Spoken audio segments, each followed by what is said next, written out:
하나님이 찾으시는 사람이라는 제목으로 말씀을 전하고자 합니다. 요즘 들어 제가 부쩍 많이 듣는 말이 하나 있습니다. 왜 이렇게 살이 많이 빠지셨어요? 도대체 살을 어떻게 빼시는 거예요? 그렇습니다. 저는 살을 많이 뺐습니다.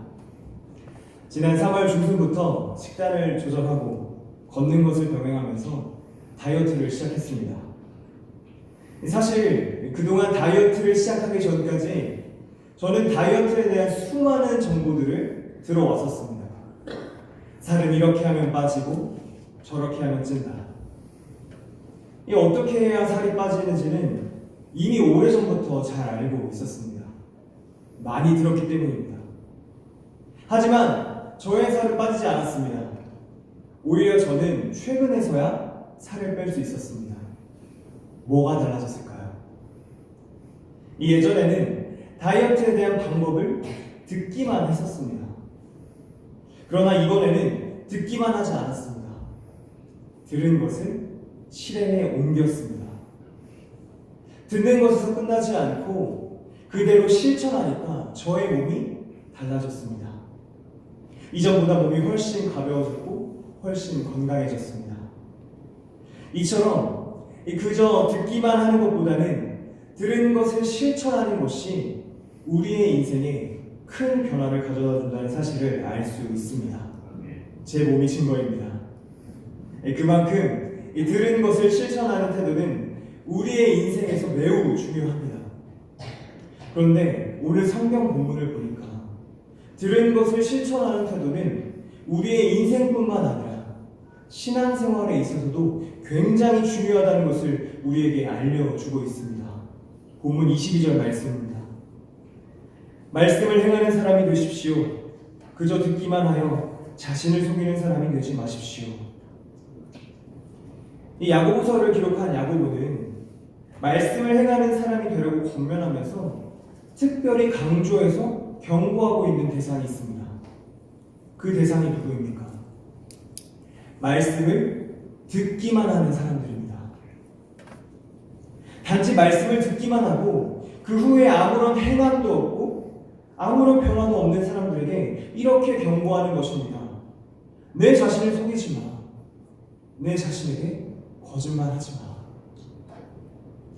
하나님의 말씀을 듣는 것만으로도 하나님께서 인정해 주실 것이라는 오해와 착각에 빠지지 말라는 것입니다. 사도 바울은 이러한 오해와 착각에 대해서 분명한 진리를 선포합니다. 로마서 2장 13절 말씀입니다. 하나님 앞에서는 율법을 듣는 사람이 의로운 사람이 아닙니다. 오직 율법을 실천하는 사람이라야 의롭게 될 것이기 때문입니다. 아멘. 하나님께서 의롭다고 인정해 주시는 사람은 어떤 사람입니까?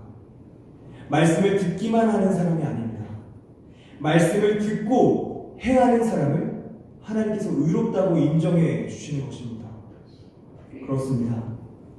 하나님이 중요하게 보시는 것은 내가 얼마나 많은 말씀을 듣고 있느냐가 아닙니다. 그 말씀이 내 삶 속에서 어떠한 열매로 나타나고 있느냐를 하나님께서 중요하게 보신다는 것입니다. 그렇기 때문에 그리스도인들은 말씀을 듣고 그것을 행하는 데까지 나아가야 합니다. 사랑하라는 말씀을 듣기만 하지 않고 내 주변에 있는 사람들을 실제로 사랑하는 사람이 그리스도인입니다. 선한 일을 하라는 말씀을 듣기만 하지 않고 나의 삶의 자리에서 실질적으로 선한 일들을 해나가는 사람이 바로 그리스도인이라는 것입니다. 하지만 우리의 모습은 어떻습니까? 말씀을 듣고 행하기보다는 듣는 것으로만 만족하고 그치는 경우가 더 많습니다. 말씀을 행하는 것보다 듣는 것에 더 익숙해져 있기 때문입니다. 야고보서가 기록될 당시의 초대교회에도 이런 경우가 많았던 것 같습니다. 그래서 야고보는 이 말씀을 듣기만 하는 사람들에 대한 모습을 거울의 비유를 사용하여 설명합니다. 본문 23절과 24절 말씀입니다. 말씀을 듣고도 행하지 않는 사람은 있는 그대로의 자기 얼굴을 거울 속으로 들여다보기만 하는 사람과 같습니다. 이런 사람은 자기의 모습을 보고 떠나가서 그것이 어떠한지를 곧 잊어버리는 사람입니다. 이 야고보는 말씀을 듣기만 하는 사람을 거울로 자신의 얼굴을 보지만 돌아서면 곧 잊어버리는 사람과 같다고 말합니다. 말씀을 들을 때는 나의 모습이 어떤지, 나의 상태가 어떤지 분명히 확인은 하지만 뒤돌아서면 자신의 모습과 상태를 잊어버리고 아무런 행동도 하지 않는다는 것이죠. 마치 매주 주일마다 예배에 참석해서 말씀을 듣고 아멘 아멘 하지만 교회 문 밖을 나서면 완전히 잊어버리는 모습을 지적하고 있는 것입니다. 야고보는 단순히 지적에서 끝나지 않습니다. 그렇다면 어떻게 살아야 하는지에 대해서도 명확하게 제시합니다. 본문 25절 말씀입니다.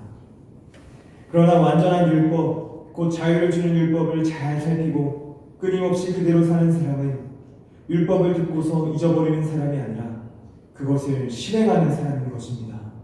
이런 사람은 그가 행한 일에 복을 받을 것입니다. 아멘.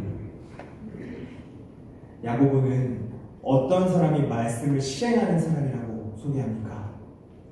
율법을 잘 살피고 끊임없이 그대로 사는 사람이라고 표현하고 있습니다. 여기서 살피다라는 표현은 헬라어 원어로 파라퀴토라고 하는데요. 이 파라퀴토라는 단어에 담긴 원래 뜻은 어떤 뜻이냐? 몸을 굽히고 보다입니다. 몸을 굽히고 보다. 그러니까 재빨리 그냥 가볍게 보는 것이 아니라 몸을 굽히고 볼 만큼 주의 깊게 살펴보라는 의미입니다. 그러니까 하나님의 말씀을 가볍게 여기서 듣는 것으로만 끝나지 말고 나의 몸을 굽혀서 볼 정도로 중요하게 여기고 그 말씀을 끊임없이 실천해야 한다는 것입니다. 하나님께서는 이렇게 말씀을 듣고 행하는 삶을 이미 구약시대 때부터 요구하셨습니다. 제가 지난 여름에 이 여호수아기의 말씀을 가지고 교회 청년들과 함께 공부했었는데요. 이 여호수아기 5장 말씀을 보시면 하나님께서는 가나안 정복을 위한 중요한 전쟁을 앞두고 이스라엘 백성들에게 할례를 명령하시는 장면이 나옵니다. 제가 이 여호수아기 5장 말씀을 묵상하면서 가장 인상 깊었던 것은 이 하나님의 말씀에 대한 이스라엘 백성들의 태도였습니다.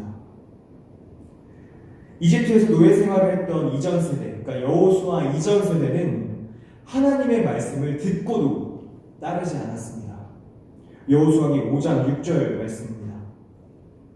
이스라엘 자손 가운데서 이집트를 떠날 때 징집 연령에 해당하던 남자들은 40년을 광야에서 헤매는 동안에 그 광야에서 다 죽고 말았다.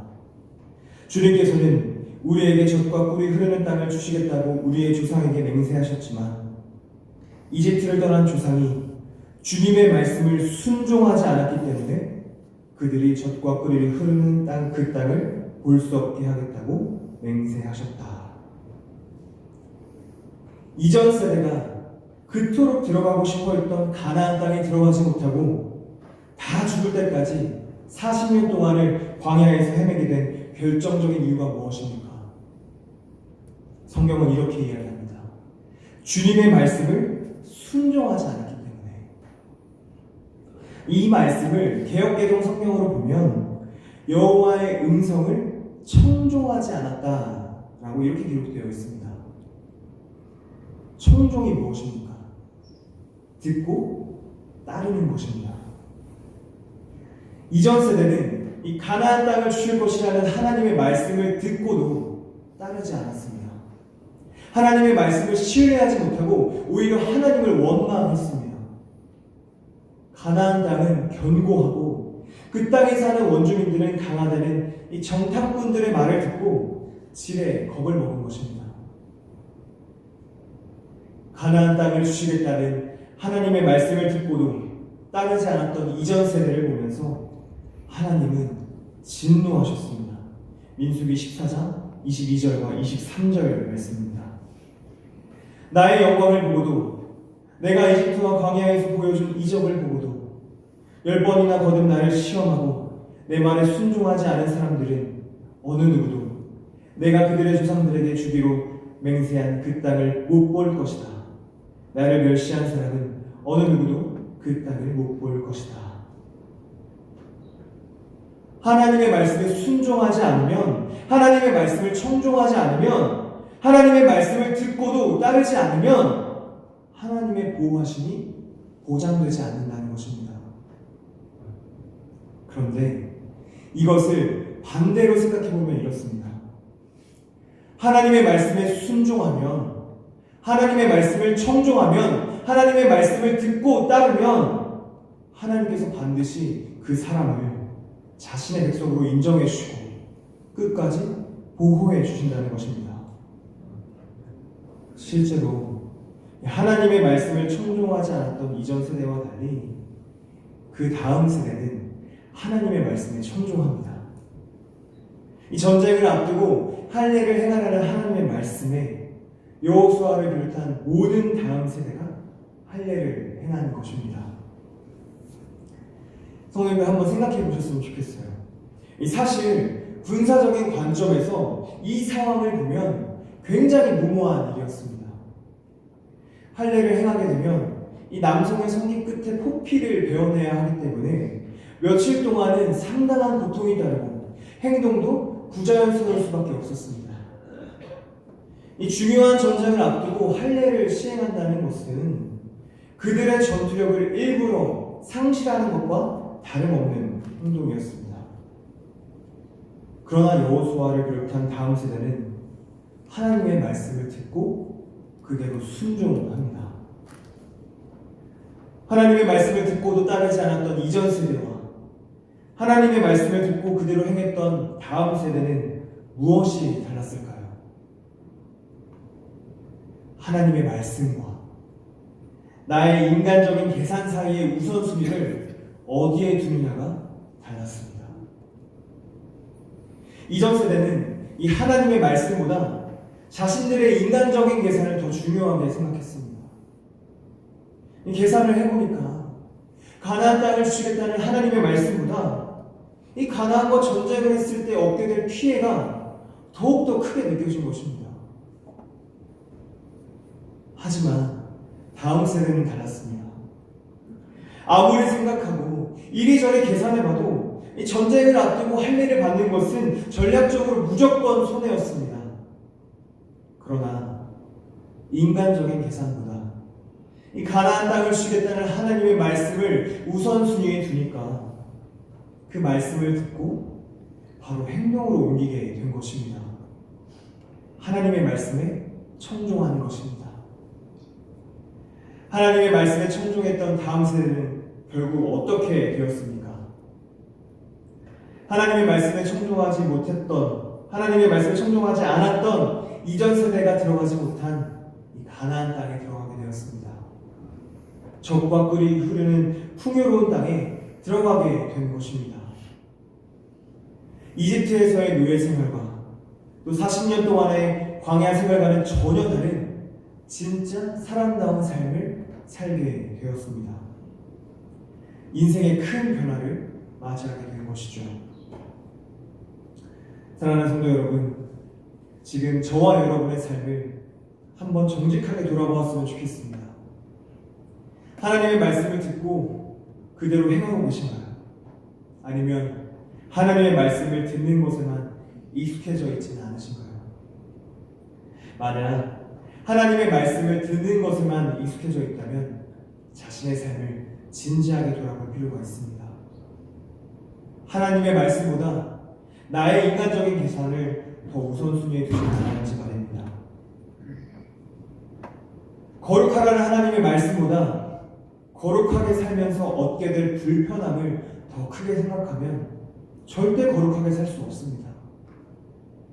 용서하라는 하나님의 말씀보다 저 사람을 용서했을 때 받게 될 나의 불이익을 더 크게 생각하면 절대 용서할 수 없습니다. 이처럼 하나님의 말씀보다 나의 인간적인 계산을 더 우선순위에 두면 어떠한 변화도 일어나지 않습니다. 하나님께서 우리에게 끊임없이 말씀하시는 이유가 무엇입니까? 변화된 삶을 살아보라는 것이죠. 이전과는 다른 삶을 살아보라는 것이죠. 하나님께서 아무리 말씀하셔도 나의 인간적인 계산을 내려놓지 않으면 하나님의 말씀을 실천할 수 없습니다. 그리고 하나님의 말씀을 실천하지 않으면 결국 아무런 변화도 일어나지 않습니다. 실제로 하나님의 말씀을 청종하지 않았던 이전 세대는 이 이집트에서의 노예 생활을 벗어났지만 40년 동안의 광야 생활을 다시 시작해야 했습니다. 변화는커녕 이전과 별반 다를 것 없는 힘든 삶을 연이어서 살았던 것입니다. 하지만 하나님의 말씀에 청종했던 다음 세대는 40년 동안의 힘든 광야 생활을 청산하고 가나안 땅에서 새로운 삶을 살게 되었습니다. 이전과는 다른 변화된 삶을 살게 된 것입니다. 오늘 본문 25절 말씀을 보니까 야고보는 말씀을 실행하는 사람이 그 행하는 일에 복을 받는다라고 기록하고 있습니다. 저는 이 복이 단순히 물질적인 복만 의미한다고 생각하지 않습니다. 앞서 말씀드렸던 것처럼 이전과는 다른 삶, 변화된 삶을 사는 것이 하나님께서 우리에게 주시는 진정한 복인 줄로 믿습니다. 사랑하는 성도 여러분, 바라기는 저와 여러분이 이 복을 온전히 누리게 되기를 간절히 소망합니다. 어떤 복입니까? 이전과는 다른 삶, 변화된 삶을 사는 것입니다. 그렇게 살기 위해서는 무엇보다 하나님의 말씀을 듣기만 해서는 안 됩니다. 하나님의 말씀을 듣고 행해야 합니다. 사실 이 자리에 계신 분들이라면 아마도 하나님의 말씀을 꽤 많이 들어보셨을 것입니다. 매주 주일 예배는 물론이고 수요기도회와 새벽기도회를 비롯한 여러 모임을 통해서도 하나님의 말씀을 많이 들으셨을 것입니다. 어디 그뿐입니까? 게다가 요즘 세상이 너무 좋아져서 유튜브에 조금만 검색해 보시면 정말 수많은 설교 영상이 쏟아져 나옵니다. 하나님의 말씀을 어렵지 않게 또 편리하게 들을 수 있는 기회가 생각보다 많습니다. 그러나 하나님의 말씀을 듣는 것만으로는 아무런 의미가 없습니다. 물론 아예 듣지 않는 것보다는 훨씬 낫겠죠. 그러나 내가 들은 그 말씀을 나의 삶 속에서 실천하며 살아야 비로소 이전과는 다른 삶을 살 수 있다는 것입니다. 나의 가정에서, 나의 일터에서, 나의 교회에서 하나님의 말씀을 실천할 때 우리의 삶이 변화된다는 것입니다. 이찬수 목사님께서는 내가 어찌 너를 버리겠느냐라는 책에서 개인적으로 참 존경하고 좋아하는 이 장로님 부부와 나눈 대화를 소개하고 있습니다. 이 아내 되시는 원사님께서 예전에 그 남편 되시는 장로님이 어땠는지 성격을 묘사하시는데 부부싸움을 하거나 무슨 일 때문에 화가 나면 이 몇 날이고 말씀을 안 하셨다고 합니다. 혹시 우리 레포교회 안에도 그런 남자 성도님이 계신 거 아시겠죠? 근데 그 장로님에게도 나름의 이유가 있었습니다. 이 화가 난 상태에서 말을 하면 실수하기 쉽기 때문에 말을 안 했다는 것입니다. 그러다 어느 날 남편이 화가 난 채로 출근했다고 합니다. 그동안 몇 차례 겪은 게 있으니 야, 이건 일주일짜리다. 이제 한동안 또 입을 다물겠구나 하는 생각에 이 아내 되시는 원사님께서 마음이 힘들어졌다고 합니다. 그런데 그날 놀라운 일이 벌어졌습니다. 회사에서 돌아온 남편이 며칠간 말을 안 할 것이라는 예상을 깨고 바로 말을 건넸다는 것입니다. 더 놀라운 것은 아침에 있었던 일을 사과까지 했다는 것입니다. 이게 어찌된 일인가 하니 그 장로님은 젊은 시절부터 점심시간에 식사를 하고 남는 시간에 늘 성경을 읽으셨다고 합니다. 그날도 점심 식사를 마치고 성경을 읽는데 눈에 확 들어오는 성경 구절이 하나 있었답니다. 에베소서 4장 26절 말씀입니다. 화를 내더라도 죄를 짓는 데까지 이르지 않도록 하십시오. 해가 지도록 노여움을 품고 있지 마십시오.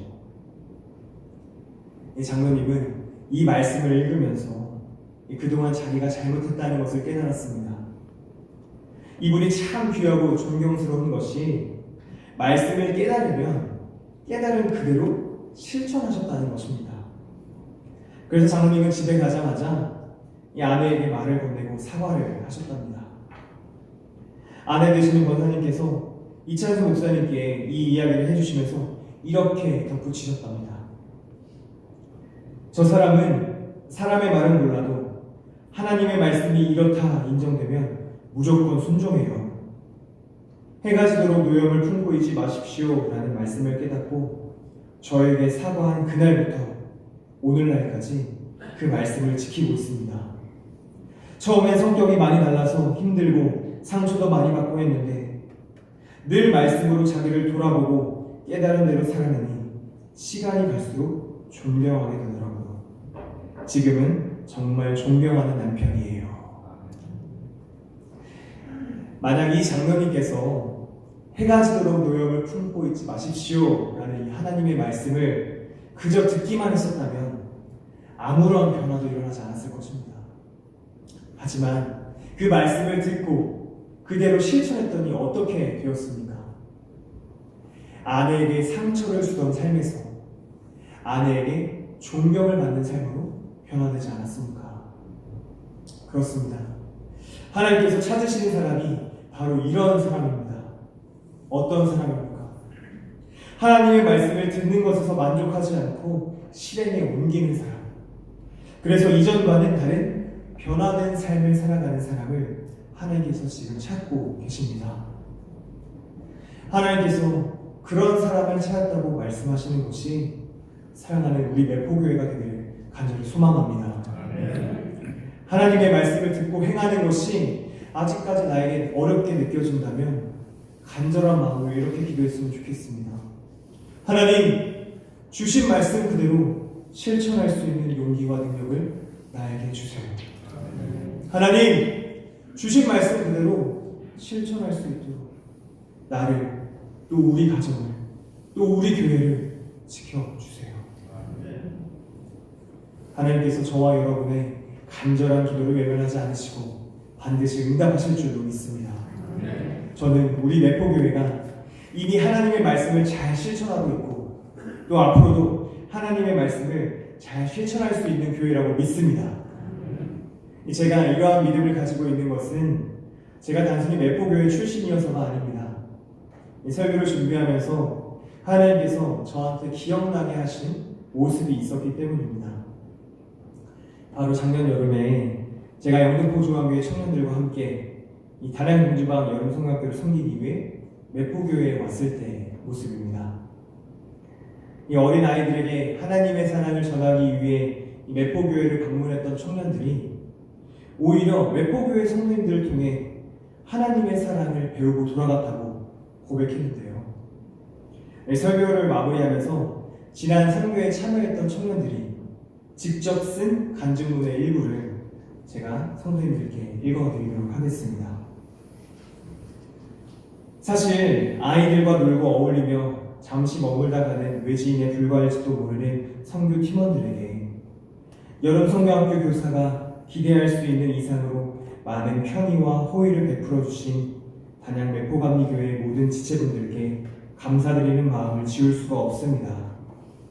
저희가 하는 활동에 1절 말을 보태지 않고 지켜봐 주시는 성도님들에서부터 정말 서울에서도 자주 먹지 못하는 집밥보다 더 집밥 같은 맛있는 끼니를 새벽부터 준비해 주신 여성교회 분들과 벽을 상하게 하는 글루건 자국들도 너른 마음으로 이해하고 넘어가 주신 목사님들까지 모두 감사한 마음이 큰 것 같습니다. 최민경 자매가 이렇게 글을 써줬고요. 첫날부터 느꼈지만 단양에 계신 목사님, 집사님들과 권사님들이 우리가 준비한 선교에만 집중할 수 있도록 배려해 주시며 우리의 아침, 점심, 저녁을 책임져 주셨는데 정말 너무 감사함을 다시 한번 전합니다. 라고 또 이영근 형제가 글을 써줬고, 마지막으로 어린이들을 위하여 각자 자리에서 최선을 다하여 섬겨 주셨던 권사님, 집사님, 목사님, 사모님을 포함한 모든 분들을 통해서도 하나님을 위하는 공동체의 모습을 볼 수 있었다. 서로 다른 모습을 지닌 우리들이 하나님 안에서 하나님만 바라보고 하나가 될 수 있다는 사실이 신기하고 기분이 좋다. 하나님이 원하시는 우리들의 모습이 이런 것일까? 하고 오유진 자매가 글을 써줬습니다. 작년 여름 이 매포교회 성도님들께서 베풀어 주셨던 사랑을 제가 또 저와 함께했던 청년들이 잘 기억하고 있습니다.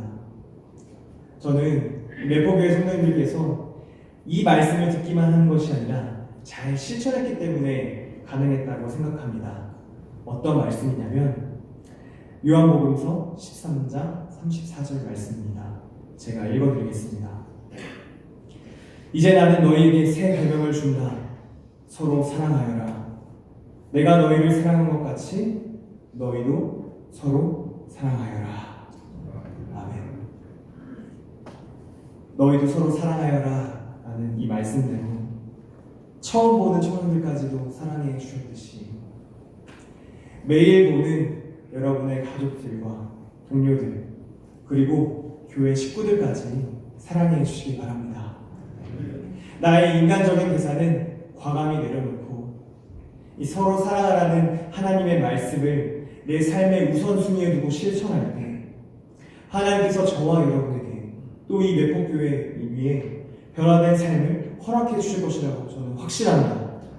그렇게 될 수 있도록 하나님의 말씀을 듣는 것에서 만족하지 않고 그 말씀을 삶 속에서 끊임없이 실천하시는 저와 여러분이 되기를 주님의 이름으로 축원합니다. 기도하시겠습니다. 사랑의 하나님 감사합니다. 오늘 주신 말씀을 통하여 우리가 말씀을 듣기만 하기보다 그 말씀을 삶 속에서 실천하기를 바라시는 하나님의 마음을 깨닫게 하시니 감사합니다. 마치 거울을 보는 것처럼 하나님의 말씀을 듣고도 돌아서면 잊어버리는 것이 아니라 몸을 굽혀 살펴볼 정도로 하나님의 말씀을 중요하게 여기게 하여 주시옵소서. 나의 인간적인 계산보다 하나님의 말씀을 가장 우선순위에 두게 하여 주시옵소서. 더 나아가 들은 그 말씀을 삶 속에서 끊임없이 실천할 수 있도록 도와 주시옵소서. 그리하여서 이전과는 다른 변화된 삶을 살아가는 우리 모든 매포교회 성도님 될 수 있도록 주님 함께하여 주시옵소서. 우리의 기도에 늘 귀 기울이고 계시는 예수님의 이름으로 기도합니다. 아멘.